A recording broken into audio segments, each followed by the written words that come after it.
UP police की सरपरस्ती में तालिबान में तब्दील हुआ लखनऊ के मोहनलालगंज का एक गांव।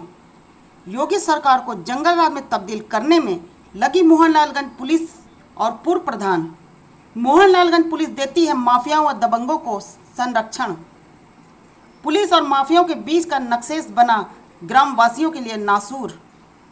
केंद्रीय राज्य मंत्री कौशल किशोर की छवि को धूमिल कर रहा है पूर्व प्रधान चक्रवीर सिंह। डंडा सिकंदरपुर गांव में पूर्व प्रधान का आतंक ग्रामीणों को देता है खुलेआम धमकी। यूपी पुलिस मोरल पुलिसिंग के तमाम दावे और वादे करती हुई नजर आती है, लेकिन अगर बात करें जमीनी हकीकत की तो जमीनी हकीकत कुछ और ही है।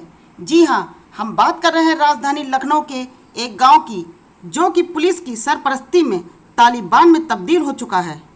पूर्व प्रधान के आतंक से ग्रामीण रोजाना डर के साए में जीने को मजबूर हैं, और हो भी क्यों ना, थाना अध्यक्ष से लेकर चौकी प्रभारी और पूरा सरकारी तंत्र पूर्व प्रधान चक्रवीर सिंह के देहरी पर नाक रगड़ता हुआ नजर आता है। सीएम योगी आदित्यनाथ लगातार माफियाओं के खिलाफ सख्त कार्रवाई करते हुए नजर आ रहे हैं। योगी आदित्यनाथ ने साफ लफ्जों में कहा है कि दबंग और माफिया प्रकृति के लोगों के लिए उत्तर प्रदेश नर्क में तब्दील हो चुका है, लेकिन पूर्व प्रधान की दबंगई और आतंक से पूरा गांव दहशत में है। और हो भी क्यों ना, पूर्व प्रधान अपने आप को केंद्रीय राज्य मंत्री कौशल किशोर का प्रतिनिधि बताते हैं। लखनऊ का डंडा सिकंदरपुर गांव के ग्रामीण इन दिनों दहशत में जीने को मजबूर हैं। दीनानाथ मिश्रा, थाना प्रभारी दीनानाथ मिश्रा, बेटू सिंह। सर, हमारा नाम है कैलाश, मैं डंडा सिकंदरपुर से बोल रहा हूँ। बेटू सिंह ने मार्च में उसको मैंने वोट नहीं दी, तो वो बता रहे तुमको 1 साल के अंदर मरवाऊंगा। मैं ठाकुर ने मेरा नाम फेल कर देना। सर जी, इसी तरीके से मैंने बहनी को अगले 2000 दिसंबर में मैंने 21 में 20 में शादी किया था।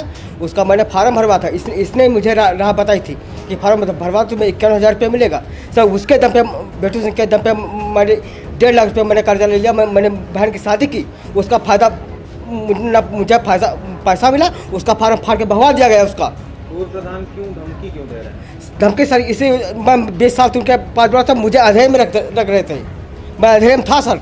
जब आप पुलिस के पास गए इस मामले पुलिस के पास गया तो वो मेरे को सुन ही नहीं रहा था। वहाँ पे क्या व्यवहार किया? वो तो बता रहे कि हमें पुलिस थाने से हमारे जेल के अंदर है।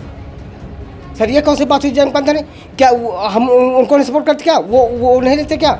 मोहनलाल थाने का सर जिसको देखो उसको धमदार, जिसको देखो उसको पिटवा रहा है। बता तुमको एक साल के अंदर तुमको मरवाएंगे। सर, ये क्या बात? मैं वोटर हूँ, जो गांव का विकास अच्छा करेगा मैं उसी को वोट दूंगा। मेरे द्वारा लोग जो आते हैं वो कहते हैं कि तुम्हें कोई दिक्कत तो बता। अरे हमें दिक्कत हमसे कोई नहीं पूछता है। बम्बे में टट्टी कोई और लगा धुलवा रहा, हमसे उसका भाई फंसा दिया मुझको लैट्रिन में। और सर, उधर हमारे यहाँ मुंडन था। ये कोई बात? लगातार आप लोग के साथ जो है बदसलूकी करते हैं, उनका नाम की छवि धूमिल, क्या कुछ मामला है? हाँ, ये उनका नाम लेकर जो है यहाँ गांव में दबाव बनाते हैं, थाने में दबाव बनाते हैं इंस्पेक्टर पे।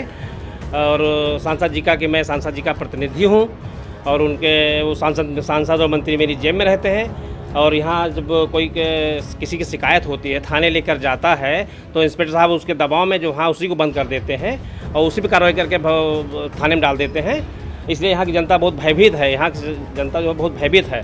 और अभी एक ताज़ा मामला है, मेरा था, मैं घर पे नहीं था, एक हमारे पड़ोस में है, उनकी लड़ाई हुई थी। उन्होंने हमको फ़ोन करके कहा कि तुम मेरी बीवी को थाने लेके चला जाओ। मैं थाने लेके चला गया, तो वहाँ इंस्पेक्टर जो इसी चक्रवीर सिंह बेटू का भाई जो वहाँ बैठा हुआ था, इसी के सामने जो है उससे पूछा क्या बात है। उसने कही सर आप वो नहीं करते हैं, इंसाफ नहीं करते हैं। तो उसको धकिया दिया उस औरत को मेरे सामने ही, और मेरा मोबाइल ले लिया है। और इनसे पता नहीं कौन सी जाति दुश्मनी है, जबकि वो हमको जानते भी नहीं है। तुम पूछ रहे तुम करण सिंह हो, रंजीत सिंह के बेटे हो, और तुमको बर्बाद कर देंगे, तुम्हारी औरत को नंगा कर देंगे, तुम ज़मीन पे कब्जा करते हो, ये बोल रहे थे वो। जबकि हम उनको जानते भी नहीं, हमको पहले कभी पहचाने भी नहीं, ये सब बोल रहे थे इंस्पेक्टर साहब की। तो जबकि सरकार इतना औरतों के लिए कर रही है, और हमारे दीनानाथ मिश्रा इंस्पेक्टर मोहनलालगंज जो औरतों के लिए ये सब बोलते हैं कि तुम्हारे